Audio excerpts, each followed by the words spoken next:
Okay, good morning, everybody. Today we will have a panel on Sylvia Plath. Please remember that you have 20 minutes to talk and 10 minutes to answer questions. You can ask questions whenever by writing them in the chat box. I will collect them in order and read out loud after the presentation.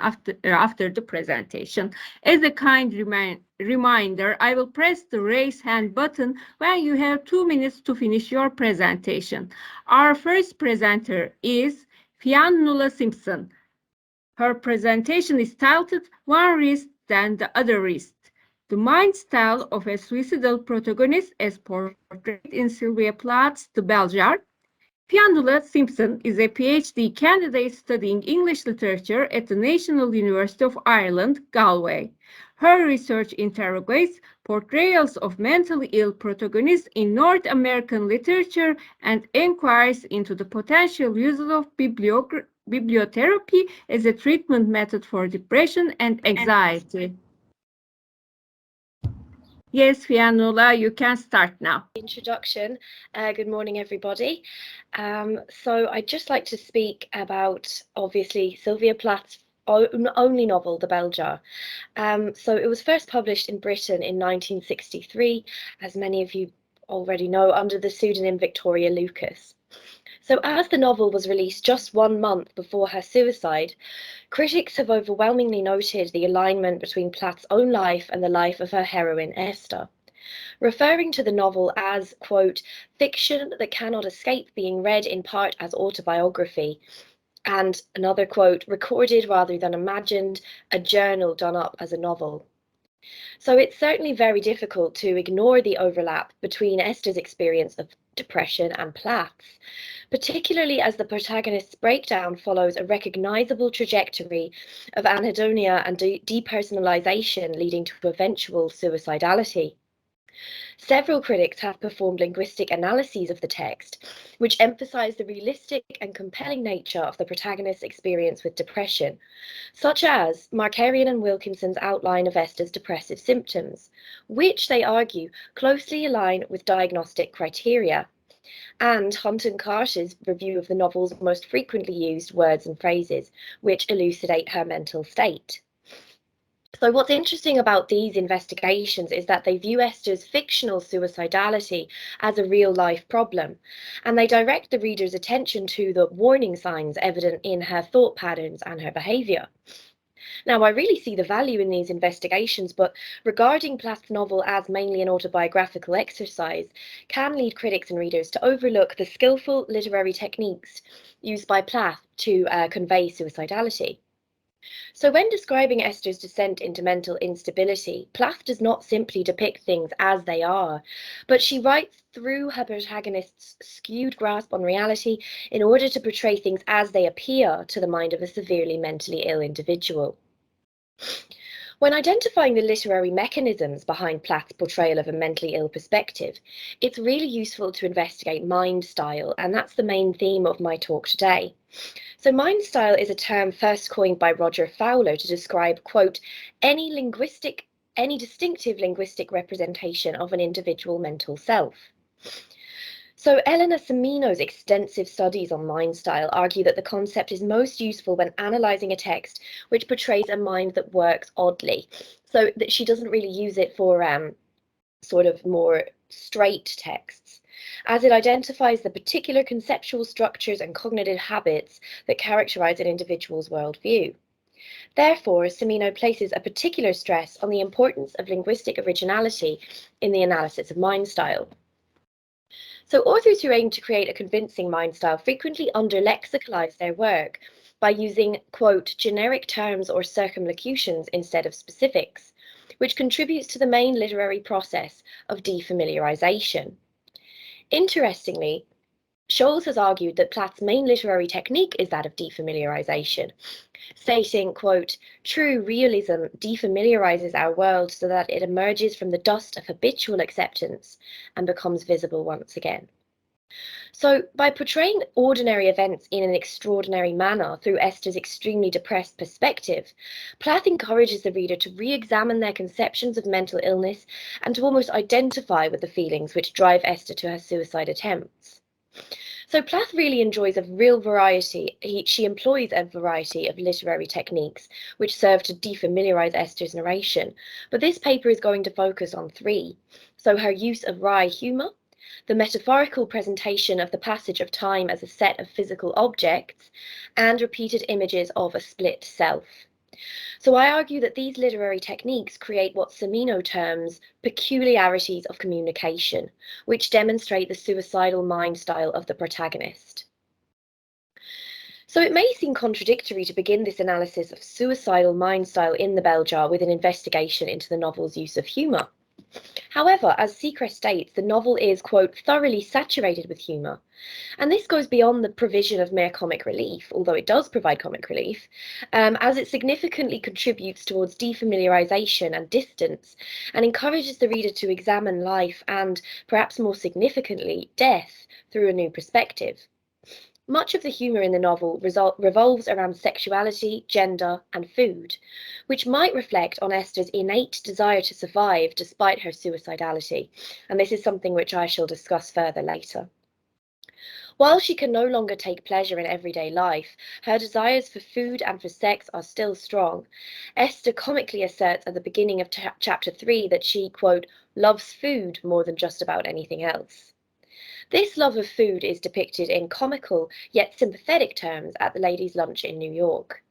Esther is refreshingly candid about her need to consume as much of the food as possible, and she describes, quote, eyeing the position of the bowls of caviar before the meal begins, and she calculates that her neighbour Betsy, quote, would be too nice to ask me to share it with her if I just kept it out of the way at my elbow by my bread and butter plate. So the childish phrasing of this sentence and the complete absence of commas humorously reinforces her hurried need to indulge her hunger. Furthermore, Esther shows a complete disregard for table manners as she covers chicken slices thickly with caviar and proceeds to eat them with her fingers. This behaviour alerts the reader to her growing self-absorption and her disregard for the opinions of others. But as Kraft points out, Esther's uncouth activities are also used to, quote, chip away at social constraints, revealing the absurdity of social containment. Esther expresses a total disregard for others and an utter delight in the food, entering into an almost frenzied consumption of caviar and chicken which later ends in severe food poisoning. This is very reminiscent of a bulimic episode, as Esther indulges in worldly pleasure but is later purged, albeit against her will, as she vomits with a colleague and finds that, quote, there is nothing like puking with somebody to make you into old friends. So this scene is related with an immediacy which adds to the comic effect, providing a moment of respite from depictions of mental anguish. Perloff points out that the plot of the novel moves from physical sickness, which takes the place of food poisoning, to mental illness, as shown in Esther's breakdown, and back to physical sickness, Esther's hemorrhage at the end of the novel. This places a close focus on the relationship between mental and physical distress, which is maintained throughout the novel. So Esther's very clear detachment from the opinion and the influence of her family, friends, and community, which is strongly evident throughout the caviar episode, eventually causes her to falter at the activity of her world. And she states everything she did silly because it died. She knows that death is inevitable, and her inability to get this fact destroys the meaning she once found in life. She knows that death is inevitable. Consequently, she undertakes numerous suicide attempts, some half-hearted and some less so. Esther describes one such effort, during which she tries to strangle herself with a belt from her dressing gown, with her characteristic wryness. Quote, after a discouraging time of walking about with the silk cord dangling from my neck like a yellow cat's tail, and finding no place to fasten it, I sat on the edge of my mother's bed and tried pulling the cord tight.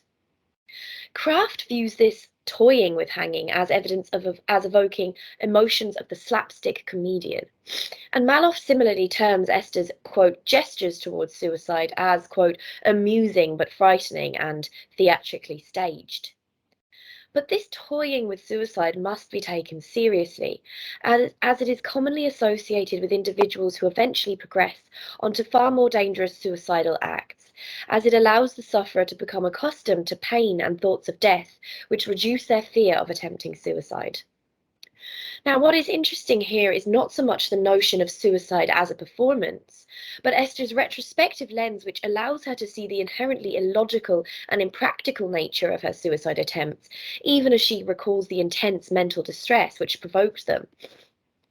She has successfully distanced herself from the suicidal Esther, depicting her efforts to kill herself with what appears to be a level of amusement and certainly detachment. This defamiliarizes our idea of suicide, which is usually portrayed as a serious and permanent act, by depicting it instead as an inconvenient and lengthy process, which does not always end in death. Clearly, Esther is very detached from the concept of death, but she also struggles to accept the passage of time as it represents life. So her repeated visualization of time as a set of physical objects aligns with Semino's identification of metaphorical patterns as making up a core component of a distinctive mind style, and it further defamiliarizes the idea of life itself. So Esther envisions the years of her life as a string of telephone poles threaded together by wires, and she states despairingly, "Try as I would, I couldn't see a single pole beyond the 19th.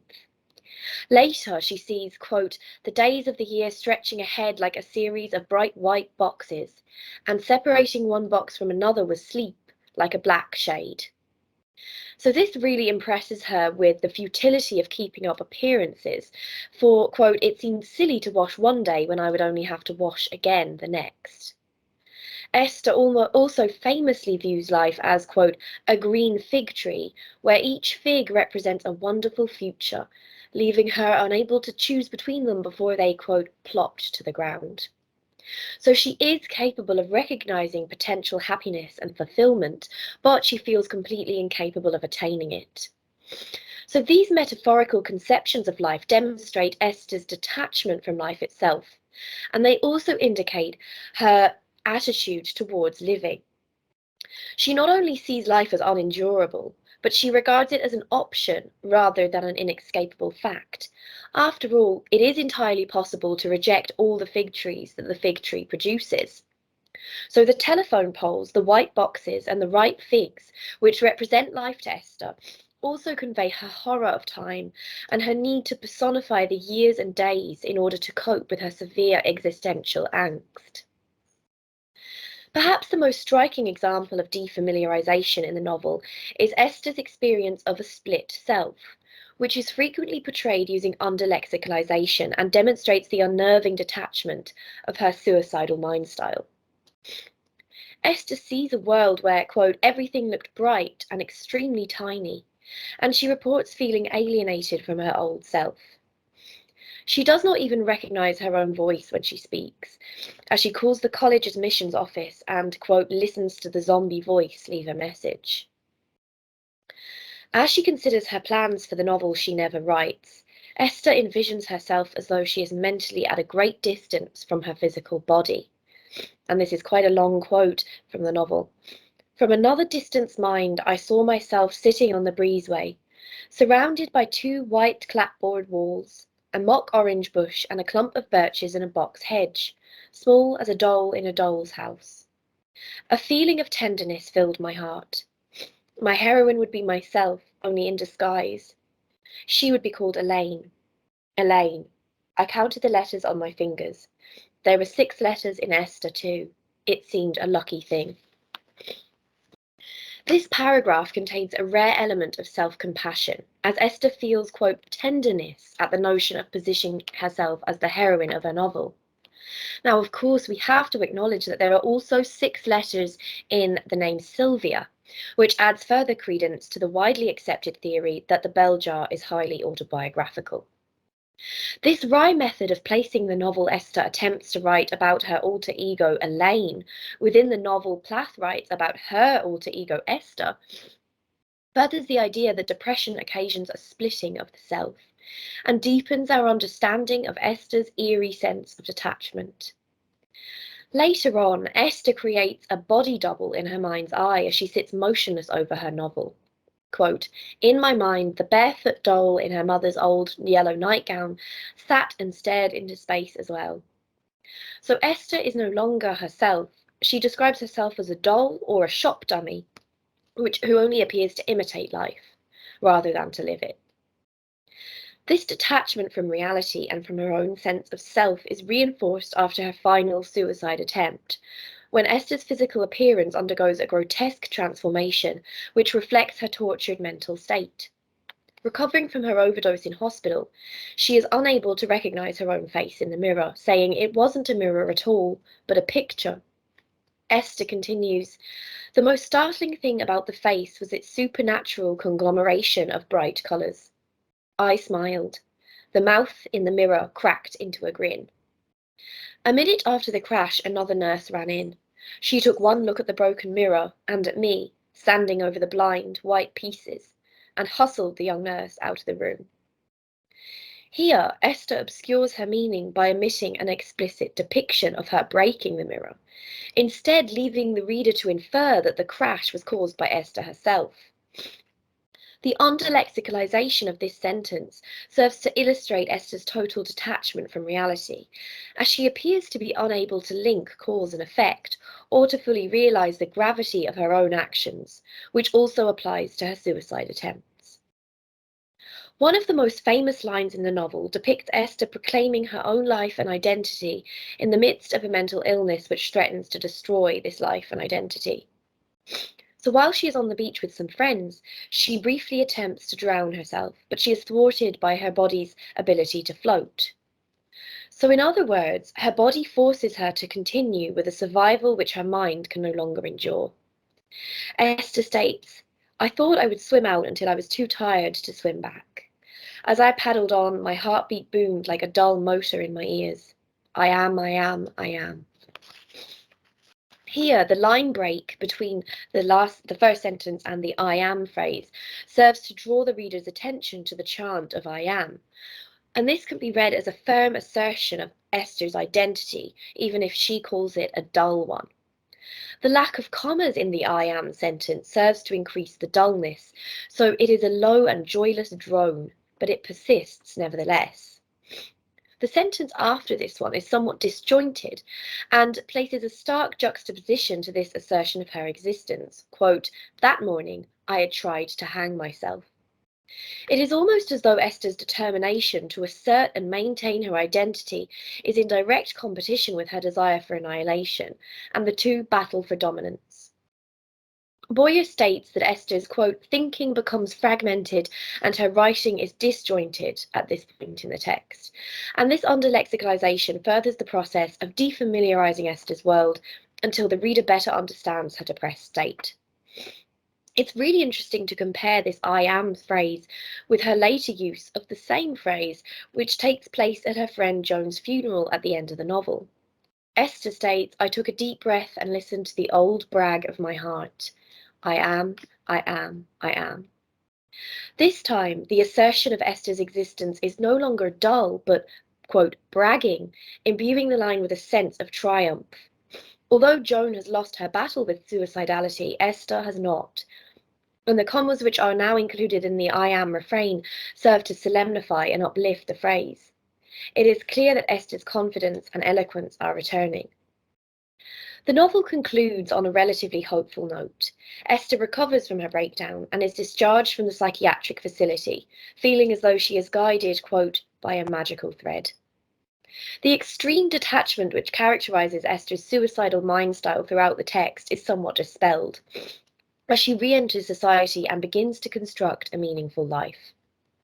Throughout the novel, Plath's use of wry humour, her repetition of metaphors, and her portrayal of defamiliarization and a split self serve to construct a compelling and convincing mentally ill mind style. By paying close attention to the literary techniques which are used to convey suicidality in the bell jar, we deepen our understanding of the novel itself and, I believe, of suicidal feeling in general. Thank you so much for listening. We thank you for this presentation. Are there any questions for Fionnula? if I pronounce your name correctly. Yes. Okay. Can you give more details about the fig tree metaphor? Are there any other trees in Sylvia Plath's work? Oh, that's really interesting. I mean, in her work, certainly, yeah, in her poetry. I'm thinking of Elm, you know, the poem, I know the bottom, I know it with my great tap root. So, this idea of the tree's roots representing, you know, it's another metaphor for being at your lowest ebb or sinking to the bottom, you know, of mental instability or illness or whatever you want to call it. So that's where my first mind went. But thanks for bringing that up, because I didn't really make the connection in my chapter because I just focused on the novel. But I think that's a really good link. And I think Sylvia Plath does use a lot of sort of natural imagery in her work in general, which is really good to look at. Okay. If you have more questions, you can put them into the chat box. So our next speakers are Ilhem Isaoui and Ichrak Isaoui. Their presentation is titled Mal dans sa peau, Sylvia Plath's Children's Literature as a Doorway to Understanding Suicide. Ilhem Isawi is a PhD student at University of Sfax, Tunisia. She holds an MA in comparative literature. Her areas of emphasis are suicidology, trauma, corporeality, exile, belonging, and the representation of body and thanatos in American literature. She has participated in various international symposia and conferences around narratology and memory studies. Albeit a literary researcher, Ms. Issaoui has co-authored the Handbook of Healthcare in the Arab World, Springer, and reviewed contribution of tocols to food sensorial properties, stability, and overall quality. Hindawi. She is also a published poet. The other speaker, Ichrak Issaoui, is a PhD student and substitute teacher at the University of Bordeaux, Montaigne, France. Her areas of emphasis are Jewish studies, trauma, exile, feminism, and memory studies. She took part in many international conferences around themes of memory, spatiality, and temporality, post-memory, among others. She is also a member of the Laboratory Cultures Culture et littérature des mondes anglophones. Therefore, Anglophone literatures and world literatures. Thank you very much. Thank you very much. Okay, 1 second, please. I'm sorry. Okay. Actually, due to a technical problem, I will only read. Thank you. Also, I'd like to thank all of you, and especially Josefa for her patience with me. Thank you, Daria, as well. Okay. My presentation is entitled Mal dans sa peau, Sylvia Plath's Children's Literature as a Doorway to Understanding Suicide. So, I will first introduce the writer briefly and the genres she has written in, the problem of corpus, the impossibility of children's literature, and then I'll move on to speak about the symbolism of the suit in the story, and on the problem of owning in Sylvia Plath's children's literature. I'll then move on to speak about the suit as a second body or a second skin, and then I'll end up with a conclusion. So let's get started. So Sylvia Plath was, of course, an American poet, but also a novelist, a short stories writer, and an epistolary writer, but also a painter. That she was a prominent figure in confessional poetry overshadowed the fact that she wrote in and experimented with other different genres in the very short span of her life. Her identity as a poet made her a subject that needs no introduction at all, a subject rather somehow cliched, if I may say. Yet there is much more to Plath than her poetry. There is, for instance, her writings in the genre of children's literature.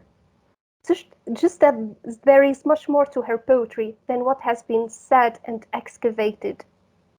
The It Doesn't Matter Suit and Other Stories is a collection of stories that were published in 1996, that is, posthumously. These stories pertain to the themes that are actually no different from her other genres, such as in poetry, themes like identity, belonging, otherness, embodiment, disembodiment, family, loneliness, among others. Albeit their thematic richness and importance, Plath's short stories are still not the subject of much studies and research, at least not as much as her poetry, not at all. So, the problem of the corpus, the impossibility of children's literature. I use the word corpus in here to mean both the corps en français, the body, as a physical entity, and the corpus as a body of work, and that is from a deconstructionist perspective.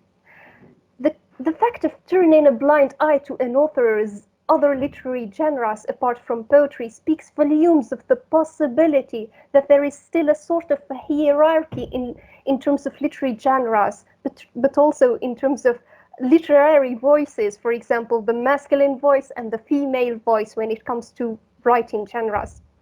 A hierarchy in which poetry probably has the lion's share compared to other minor genres. And the critique, ironically enough, has a critical contribution to that. The comparison becomes even more conspicuous when literary genres are divided into categories of readership. These categories usually take into consideration the age of the audience, apart from other classifications such as Gothic, the Romance, the science fiction. Even these latter classifications depend a lot on age, in which juvenile fiction, children and young adults literature is considered of less importance or seriousness when compared to mainstream and speculative fiction, and hence it's not that body to be studied by scholars. The problem of children's literature even deepens when one is asked to give a definition of what children's literature in fact stands for. While it may seem that the answer is quite simple, even simplistic for non-academicians, for non-literati to give answers to, a usual answer to a question as such would be that children's literature is the sort of literature with the child as the central reader. In this sense, the literature would be simple in terms of language and plot, and probably a clear-cut dichotomy and clash between good and evil, with probably the hero being always a good person character. For individuals in the academia, it's not the case at all. Children's literature is all but subtle, simple, or simplistic to define. It's in this very context that Reynolds maintains in her book entitled Children's Literature, a very short introduction, that the term children's literature is fraught with complications. End of quote. A more insightful yet controversial study published around this matter is Jacqueline Rose's book, The Case of Peter Pan or the Impossibility of Children's Fiction, published in 1984, yet still a relevant study till this day. Rose's book tackles the issue of defining children's literature by using Peter Pan as a case in point, a case in which she notices a scarcity of it as literature, addressing the child.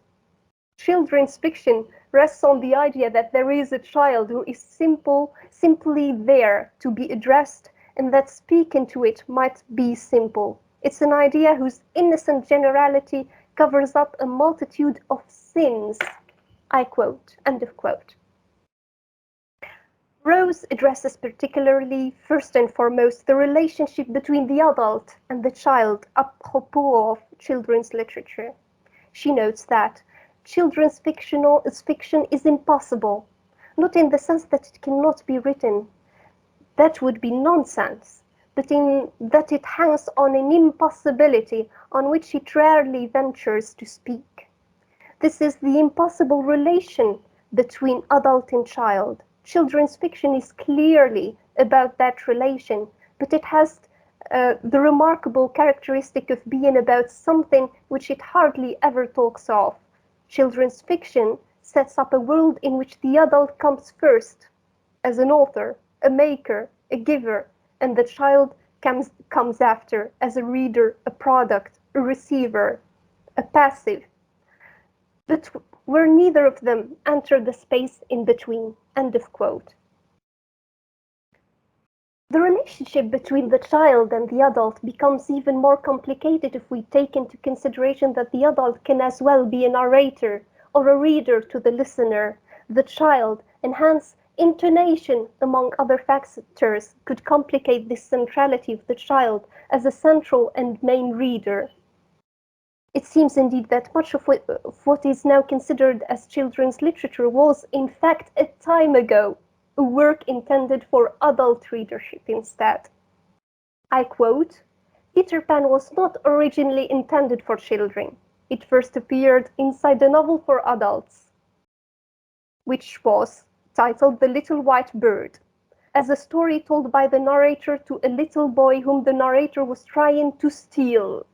In order for it to become a work for children, it was extracted from its source, transformed into a play, and sent out on its own. Peter Pan emerges therefore out of unmistakable act of censorship." End of quote.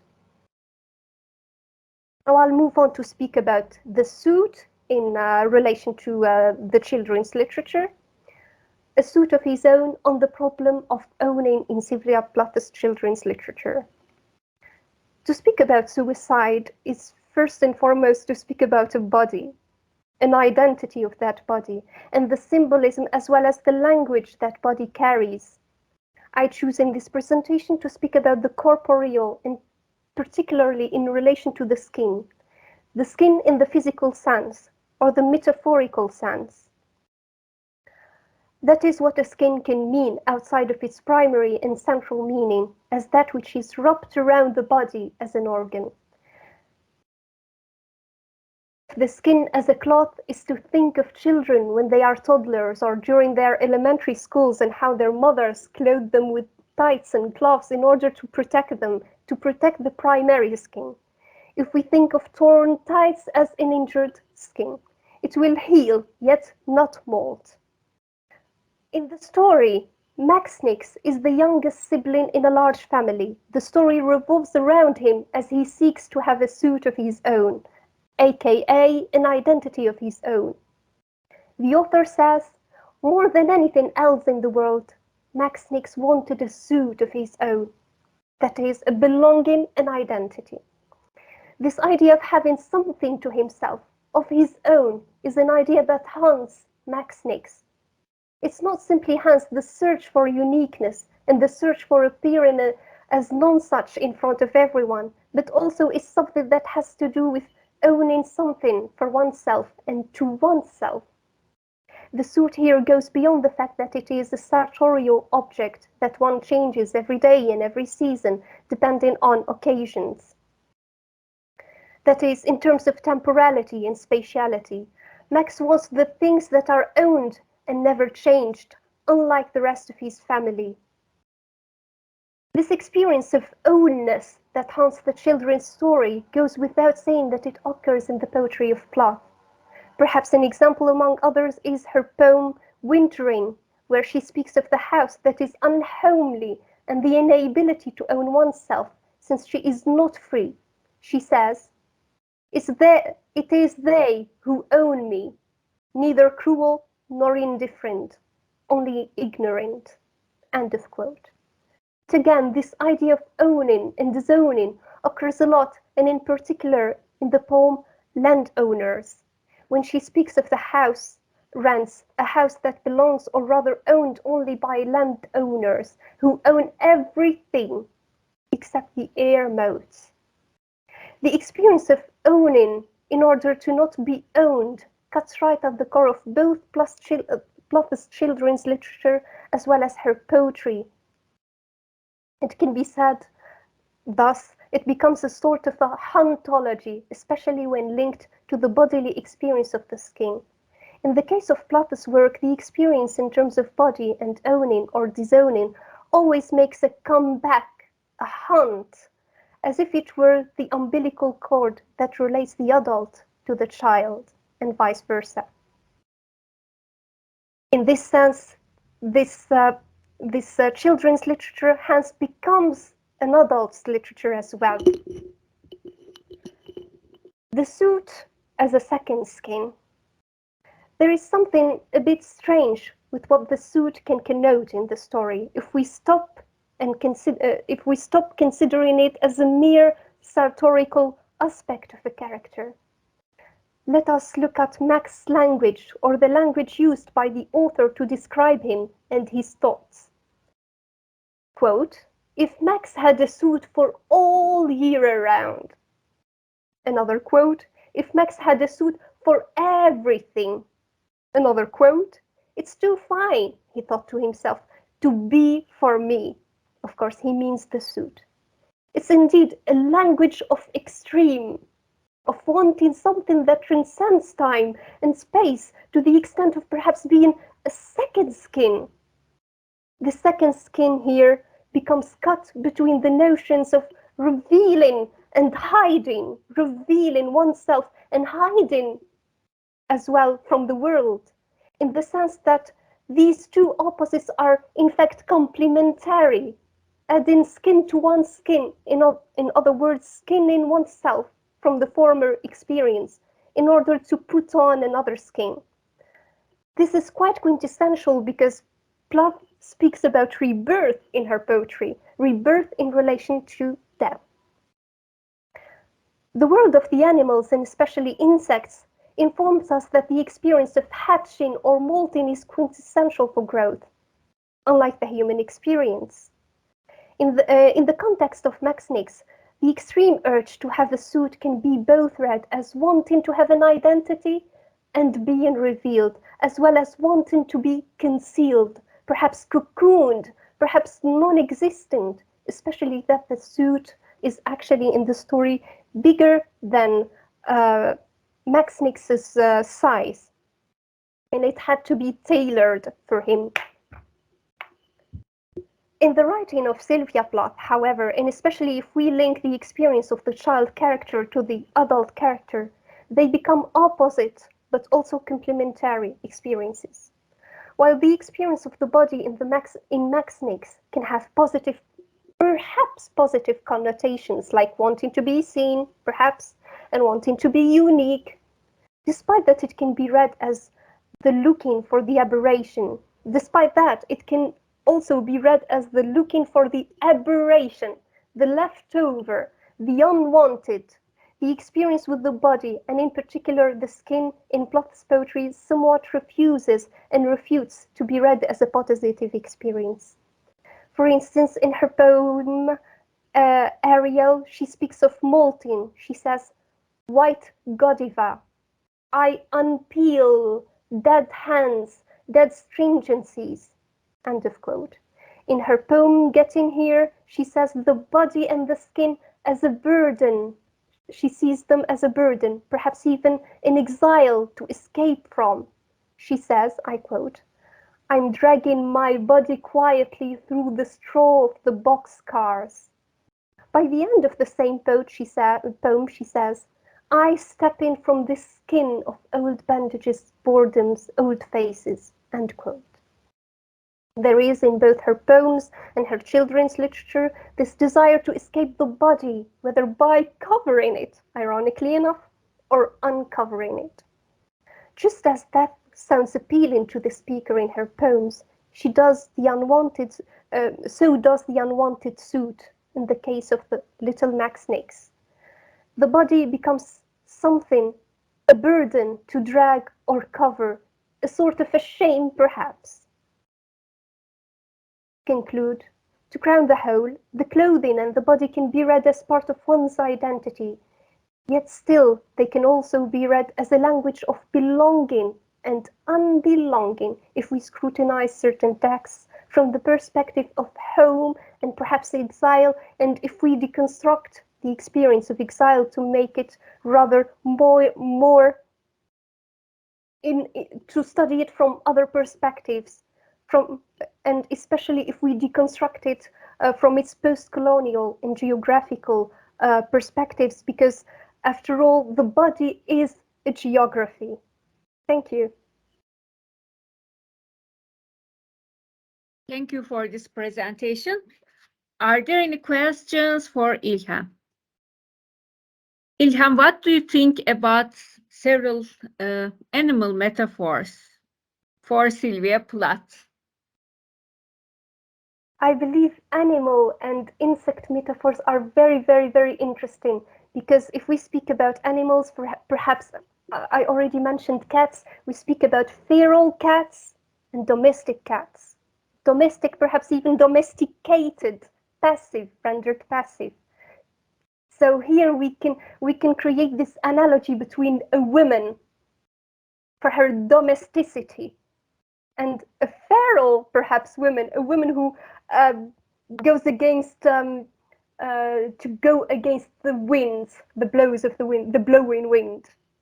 So there's much to speak about animals and insects. It's I have a literary background, but my father has something to do with science. But so I'm always interested in animals and what they mean, especially in Plath's poetry. Cats always are there to represent the women who doesn't marry and instead chooses to adopt an animal. So she chooses another way of being. So it's actually a whole topic, and I'm afraid of opening horizons. And thank you very much for the question. You're welcome. Are these insects dangerous or are they good? What do they contribute for Plath? As they are not considered very good in some cultures, and they represent that. Actually, well, scientifically speaking, all beings and existences are compulsory for our world. And here you mentioned insects. She also spoke a lot about bees and the relationship. There is a strong relationship. I actually have the same ties with bees because my father is a beekeeper and her father was a beekeeper, and she also had houses to keep bees. She did that. She enjoyed it as an activity. She spoke about them being in boxes, buzzing, and etc. And it's fascinating to represent belonging, to represent things as such. However, insects, like any other beings, we can read them in the way we like, because of course we're speaking about viruses, the Zika virus, many other viruses that were transmitted through insects. So it's actually very interesting to speak about insects.